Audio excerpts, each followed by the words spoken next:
दिन था 15 अप्रैल का और ईडी ने कहा कि ना जी भर के देखा ना कुछ बात की। बड़ी आरजू थी मुलाकात की। बस बुला लिया ईडी ने। क्या आइए वाड्रा जी कुछ सवाल जवाब कर लेते हैं।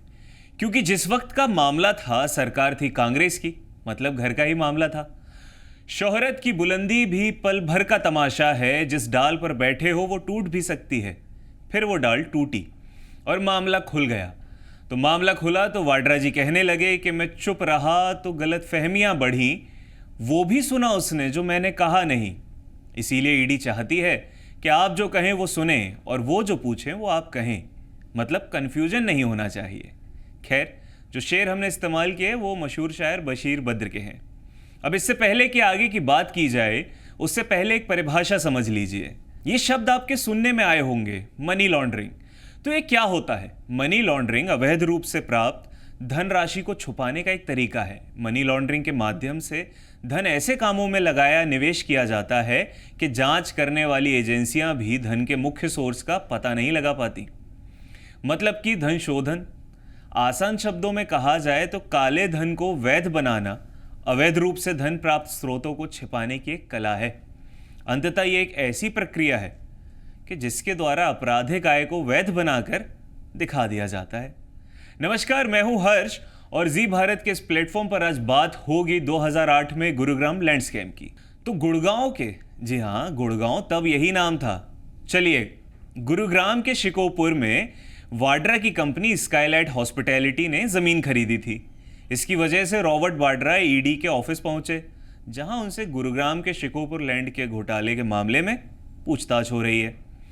मामला खुल के समझ लेते हैं। तो पूर्व कांग्रेस अध्यक्ष सोनिया गांधी जी के दामाद और वर्तमान केरल के वायनाड से लोकसभा की सांसद प्रियंका गांधी जी के पति व्यवसायी रॉबर्ट वाड्रा हरियाणा के शिकोपुर में एक भूमि सौदे से जुड़े धन शोधन मामले में प्रवर्तन निदेशालय की जांच का सामना कर रहे हैं।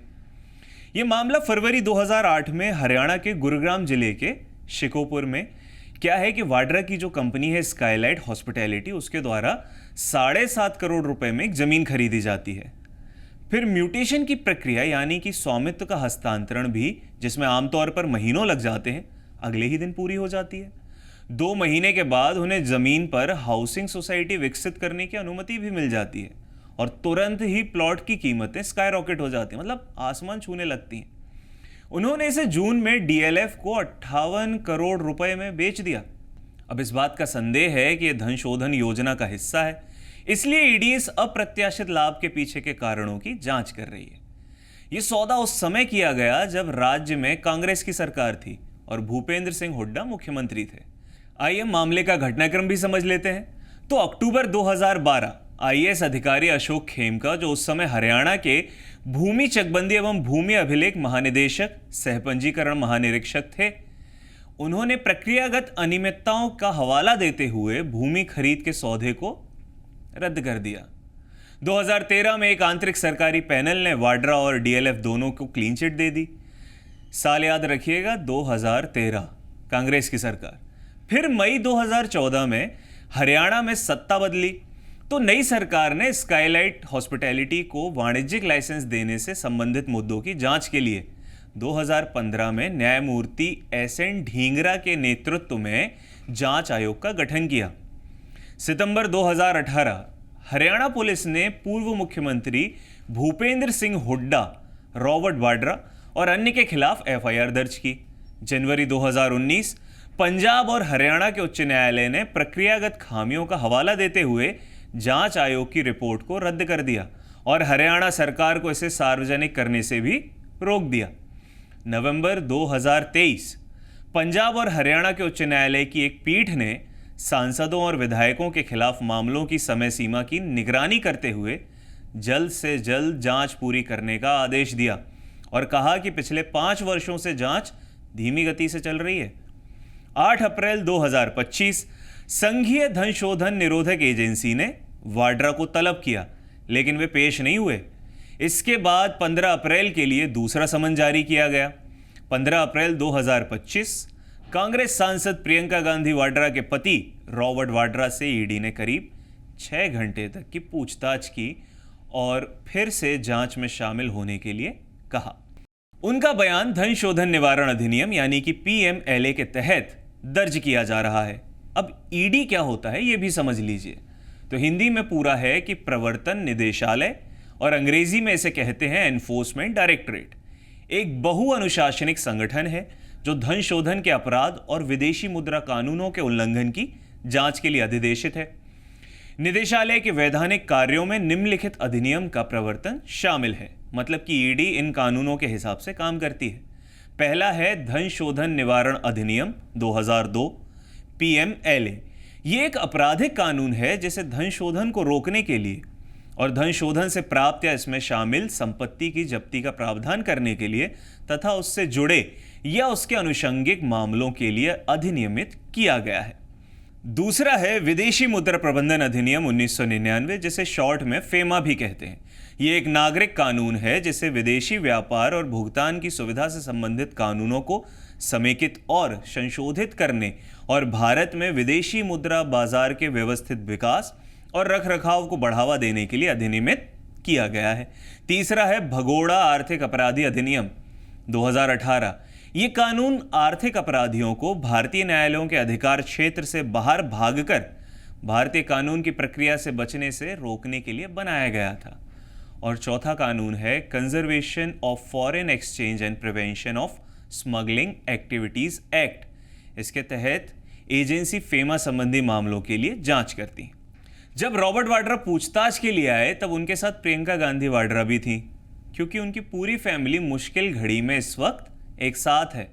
अब इस पंक्ति के 2 मायने हैं, आप समझिएगा। तो ईडी की पूछताछ के दौरान वाड्रा एक बार घर जाते हैं, लंच करके वापस आते हैं, तब भी प्रियंका गांधी उनके साथ दिखाई दे रही हैं। लंच के बाद वो उन्हें ड्रॉप करने के लिए ईडी दफ्तर आई थी। अच्छी बात है, समर्पित महिला हैं। और फिर वही वाली बात है ना कि भला है बुरा है जैसा भी है, खैर कुल मिलाकर ईडी अपना कार्य कर रही है और कुछ बड़ी बात नहीं है। खैर आपको ईडी के क्या काम है वो भी बता देते हैं।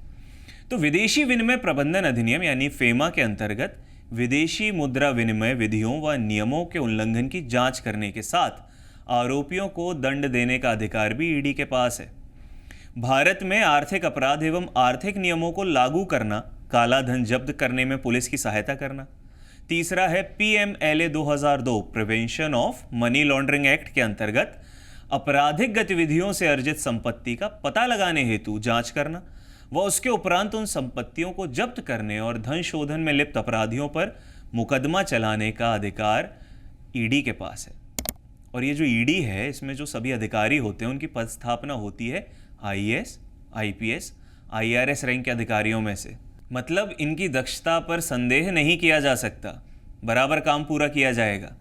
तो ईडी की पूछताछ पर क्या बोले रॉबर्ट वाड्रा? जब ईडी की पूछताछ के बाद रॉबर्ट वाड्रा लंच के लिए बाहर निकले तो मीडिया से बातचीत करते हुए कहने लगे कि 2019 में भी जवाब दे चुका हूं, 2 बार क्लीन चिट मिल चुकी है और मैं सभी सवालों का जवाब दे रहा हूं, फिर बार बार बुलाने का मकसद क्या है? ये तो एजेंसियों का दुरुपयोग किया जा रहा है। ईडी की पूछताछ पर वाड्रा का आरोप है कि उनके पुराने सवाल ही रिपीट किए जा रहे हैं, कोई नया सवाल नहीं था, सभी सवाल एक जैसे ही थे। अगर कल पब्लिक हॉलिडे नहीं होता तो मुझे अपना जन्मदिन ईडी दफ्तर में ही मनाना पड़ता। ईडी की पूछताछ के पहले वाड्रा ने सोशल मीडिया पर एक पोस्ट में लिखा, मेरे जन्मदिन के सप्ताह की सेवा कुछ दिनों के लिए रोक दी गई है। मैंने बुजुर्गों को भोजन कराने और विभिन्न क्षेत्रों के सभी बच्चों को उपहार देने की जो योजनाएं बनाई थी उन्हें मैं तब तक जारी रखूंगा जब तक कि सरकार मुझे अच्छे काम करने और अल्पसंख्यकों के प्रति अन्यायपूर्ण व्यवहार के बारे में बोलने से नहीं रोकती। लोगों की इच्छाओं और ज़रूरतों को पूरा करने से मुझे कोई नहीं रोक सकता। मैं यहाँ किसी भी तरह के अन्यायपूर्ण दबाव के लिए तैयार हूँ। मैं सत्य में विश्वास करता हूँ और सत्य की जीत होगी। मतलब टीवी का डेली सोप चल रहा है, पब्लिक से इन्हें स्कैम में भी सिंपैथी चाहिए। अरे जांच चल रही है, पूछताछ के लिए आप बुलाए जा रहे हैं और कोई धूप में नंगे पांव चलकर तो आए नहीं है, कितनी तकलीफ हो रही है। और आपके जन्मदिन से ईडी का क्या लेना देना? जन्मदिन भी इनका मतलब जन्मदिन नहीं है, बर्थडे वीक चल रहा है। इतना तो 2 अक्टूबर सेलिब्रेट नहीं किया जाता जिस दिन 2 महान लोग पैदा हुए थे। खैर, और क्या सेवा के नाम पर आपको सांत्वना चाहिए? करना है तो अब कर लीजिएगा जब जांच पूरी हो जाए और अंदर ना जाना पड़े। क्या है कि सरकारी संस्थाएं वाड्रा जी अब काम करती हैं, और अब यूपीए का दौर तो है नहीं कि संस्थाएं आपसे पूछ के आपसे टाइम मांग कर आएंगी कि सर जांच कर लें। और वैसे भी अगर यूपीए होती तो शायद ही जांच होती, मतलब समझ सकते हैं आप। हाँ, तो मैं आपको पुनः बता दूं कि मामला क्या था। तो ज़मीन की जब ये डील हुई थी उस समय हरियाणा में कांग्रेस की सरकार थी और भूपेंद्र सिंह हुड्डा मुख्यमंत्री थे। ज़मीन खरीदने के करीब 1 महीने बाद हुड्डा सरकार ने वाड्रा की कंपनी स्काईलाइट हॉस्पिटैलिटी को इस ज़मीन पर आवासीय परियोजना विकसित करने की परमिशन दे दी थी। आवासीय परियोजना का लाइसेंस मिलने के बाद ज़मीन के दाम स्काई रॉकेट बढ़ जाते हैं। जून 2008 में डीएलएफ वाड्रा की कंपनी स्काईलाइट हॉस्पिटैलिटी से ये ज़मीन 58 करोड़ में खरीदने को तैयार हो जाती है। यानी मुश्किल से 4 महीने, बस 4 महीने में 700% से ज़्यादा का मुनाफा वाड्रा की कंपनी को हो जाता है। और 2012 में हुड्डा सरकार कॉलोनी बनाने वाले लाइसेंस को डीएलएफ को ट्रांसफ़र कर देती है।